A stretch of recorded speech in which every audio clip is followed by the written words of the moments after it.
Welcome to the 13th and final edition of the Kyle Phelps Show for 2016 as we look at the Lions Scots season finale on Saturday afternoon in St. Louis as the Scots took on Missouri Baptist University and took a 70-38 setback at the hands of the Spartans. I'm John Kruger, Assistant Athletic Director for Sports Information and Athletic Marketing. I'm joined by Kyle Phelps, the head coach of the Scots. Let's talk a little bit about Saturday's game. This was a very offensive game, and especially in the first half. Both teams went back and forth, taking a kickoff and driving it down and scoring points. And we ultimately took a 24-21 lead at the end of the first half. I think the first punt was like 3 or 4 minutes to go in the first half alone, Coach.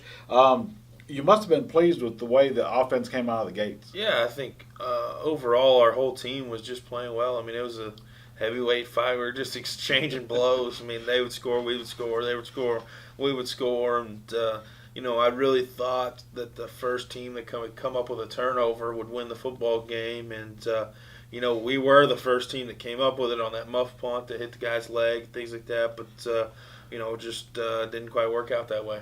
I guess when you get in a game like that, you hope that your defense can make a stop on third down, but neither team was able to do that. Both teams seem to be clicking on offense. Missouri Baptist used two different quarterbacks against us.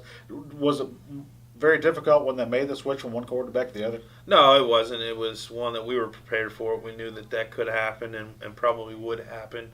They'd done that throughout the year. And, defensively for us, I mean, I think, we came up with some stops. But, then we got it back on offense and turned it over a couple times, things like that. But, defensively, I was pleased that we made some stops early in that second half, and especially towards the end of the first half there to keep the lead. And then going into the second half, we made a couple stops, and I thought we got off to a great start there, but just again, this didn't work out.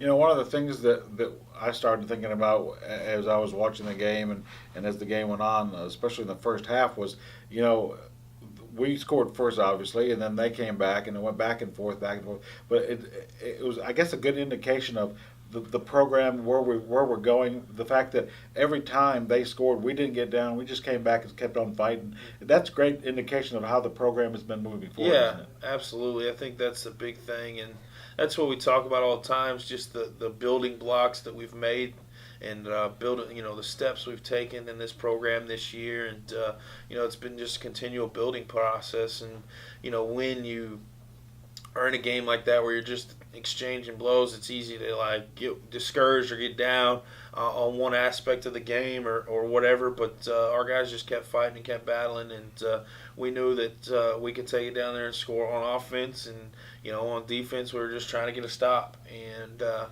that's kind of the way the game shaked out and the way the game was played, and it was a good football game. We led 24-21 at the half. The offense didn't have many problems moving the football. What did you tell your team at the half? Yeah, I just said, hey, we're in a battle.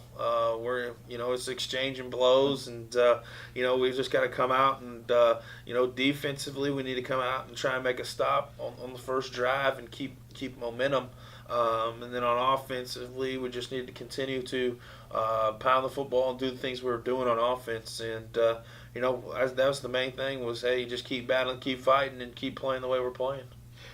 Came out in the second half, took advantage of the muff punt to go ahead 31-28. Joe Mahi got the ball inside the 5-yard line, and we scored from there. Then later we got the 93-yard kickoff return by Trey Hawkins. Special teams did a pretty good job on Saturday because we also had a Kate Allman 32-yard field goal. So must have been happy with the special teams a bit. Yeah, I was, and I was pleased throughout the whole year with our special teams. I thought, as a group and as units, they all got better throughout the year, and that's a testament to Coach Curtis working with our special teams on a daily basis. And I was very, very pleased with the way we did.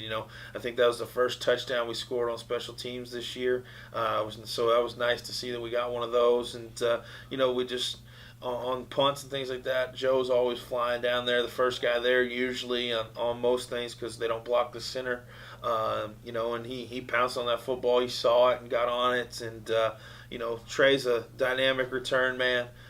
we're very fortunate to have him here, and he makes a lot of plays and makes it tough on the other teams when you talk about special teams. And then obviously Cade has come in and kicked the last 2 games, and he's done everything we've ever asked him to do, and done a good job on that side of it. And unfortunately, turnovers ended up being a big factor in the contest. We had a couple of interceptions in the third quarter that really seemed to turn the tide in the game. It's just one of those things that you hope your team stays away from in a game like this. I guess it's one of those things that can kill you because the offenses are doing so well. Yeah, that's the tough part. I mean, I think, like I said, I thought the first team that would get a turnover would win the football game just because of the back and forth of what we were doing.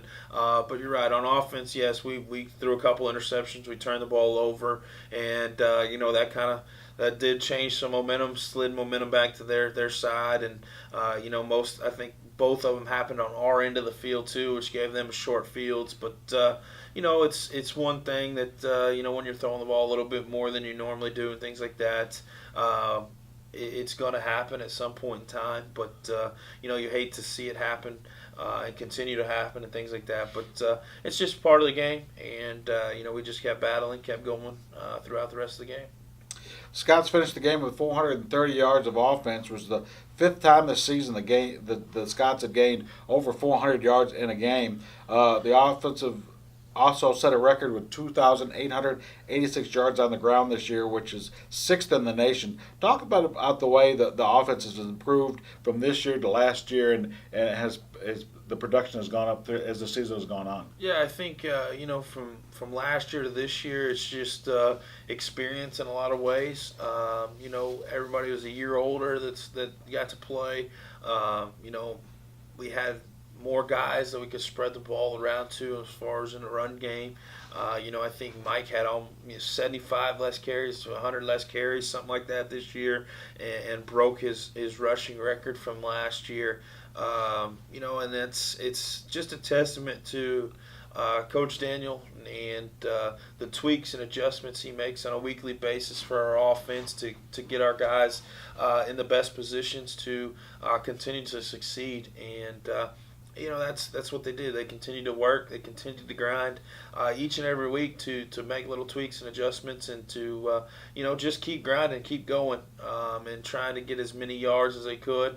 The goal was, I think, once we got close to it, the goal was trying to get to that 3,000-yard mark, which would have been pretty cool. I think it would have made us maybe within the top 3 in the nation in rushing, and but we got pretty close there, and had a couple of penalties there at the end of the game that kind of took some of the yards away from us. But it's one that our offense will continue to evolve on a yearly basis, and hopefully with another good recruiting class, we can somehow replace Mike.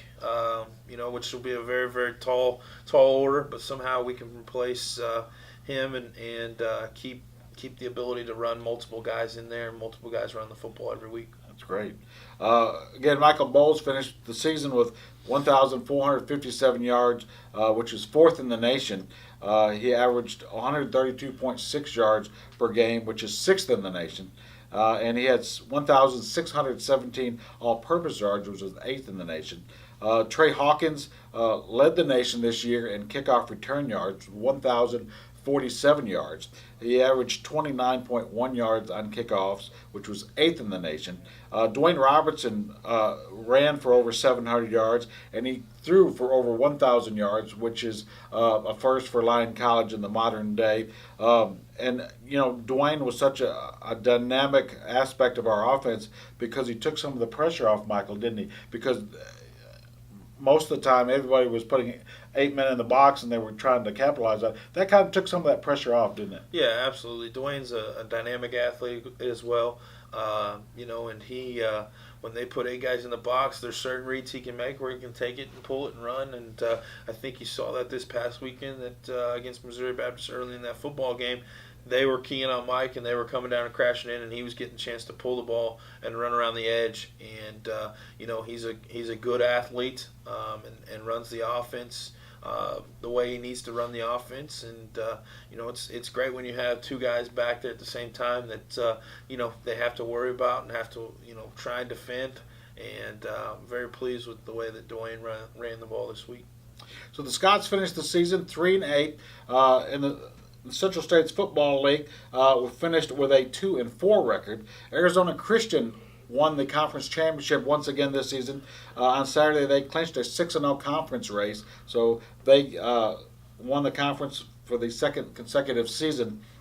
Next year, you come back, and now we're in the off season. You start looking at recruiting and so forth. Do you, as a coach, do you look at aspects of your team and try to recruit those specific areas? How do you go about recruiting for next season? Yeah, I think obviously recruiting had started since the beginning of the year, and we had done a lot of recruiting that side of it so far. But yeah, you gotta find where you need replacement guys, where you need depth wise, what you need to take your team to the next level, and we've figured out most of those throughout the year, and obviously we'll sit down and finish and make some final adjustments to what position needs we have on the recruiting side of it, and hit the trail next week and get rolling.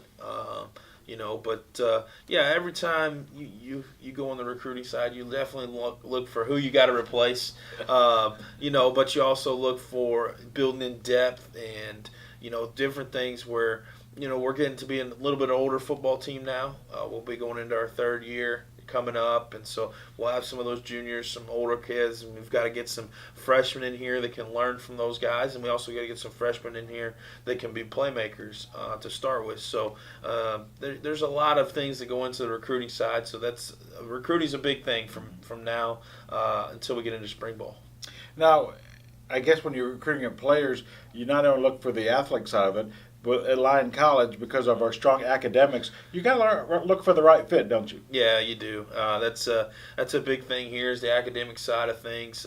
We probably have the highest academic standards in our league, which put us behind a little bit on some athletes that other programs are able to get. But it also helps with the type of kid we're getting and the type of work ethic they probably have and things like that. So, there's pluses and minuses to each of it. But, I think it's one where we'll recruit enough guys this year to put together another great class that we've done over the course of the first 2 years, and getting ready to go for this next one.